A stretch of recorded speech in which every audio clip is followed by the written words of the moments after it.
on this GMC Yukon 04. The Denalis are different for some reason. We're changing the charcoal canister because we can't fill the truck up at all. Stops, starts, and we're changing the purge valve. This is older style purge valve.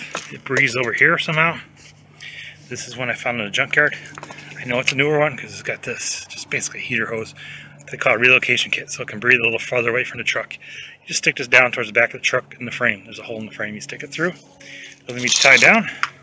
So we're going to take this out of the truck and switch the purge valve around. You're just going to have to squeeze these little tabs. You just squeeze them. I don't know any other way. And there's a lip here. Squeeze the lip. Squeeze it is what I do. I might be able to squeeze the whole thing. I guess if you squeeze it, maybe a pair of pliers, you can get it.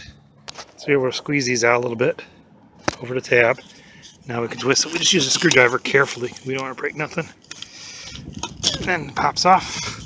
So we're going to use the newer purge valve. And we're going to switch the whole charcoal canister around to, I don't know if this one's good or mine is bad, so switch anything we can. These are about $100 some dollars.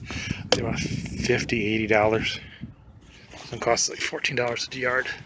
So we got it off with some wiggling. We pulled the clip a little bit out. Sorry, it's hard to just buy things at once.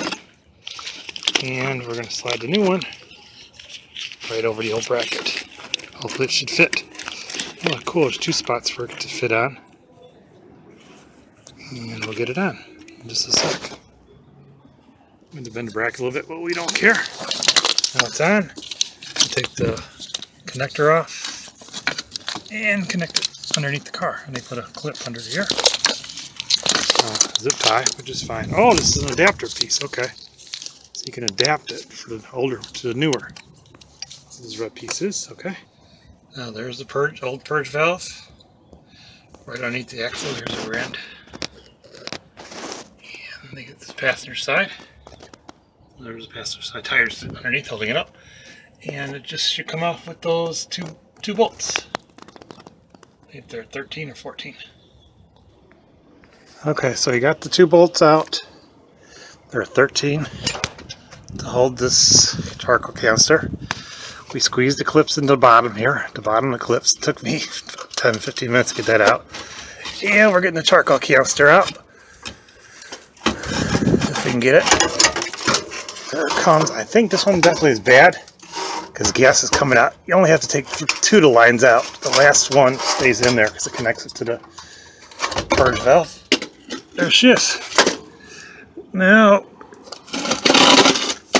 if we just dump it out, put it on the side, there's gas coming out. That shouldn't have gas. It should have vapors. So by overfilling the gas tank is what causes the problem. Don't put the last dollar in there. Maybe chop it off 10, 25 cents, but don't do that. So now we got the three wires up. The one connector here for the gas tank, the little one, so it's easy to figure which one. So these just squeeze to come out. And then there's the connector right there. So we're going to put the one in there, and I'm going to put some grease on there so it'll get in and out again.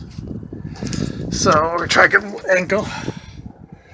We got one bolted and we put some grease on it. We got the purge valve plug in there.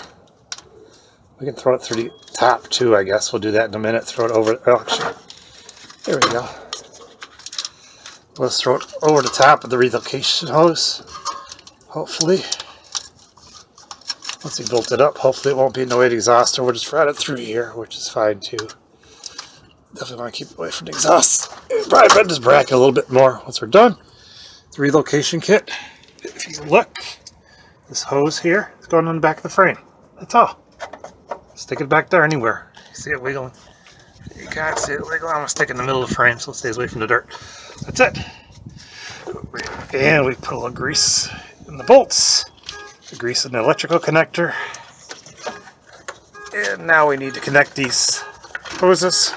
There's a big and little one. So we'll just stick the big one on first. Just slides on, clips on. There we go, heard a clip. Now the little one, that was the biggest one, to take a pain in the butt. It's on, good. And then we'll take the final bolt. Once we find it, put it on. There she is. She's in. I don't want the bolts is off. My bolts are directly across each other. So we'll just drill a hole right there. Be done with it.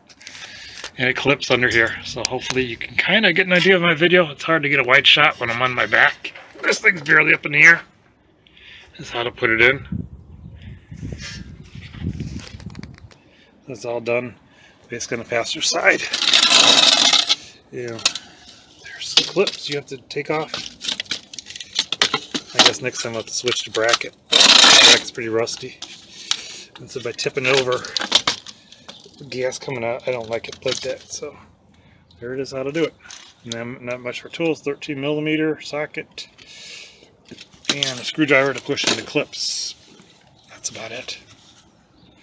Thank you for watching.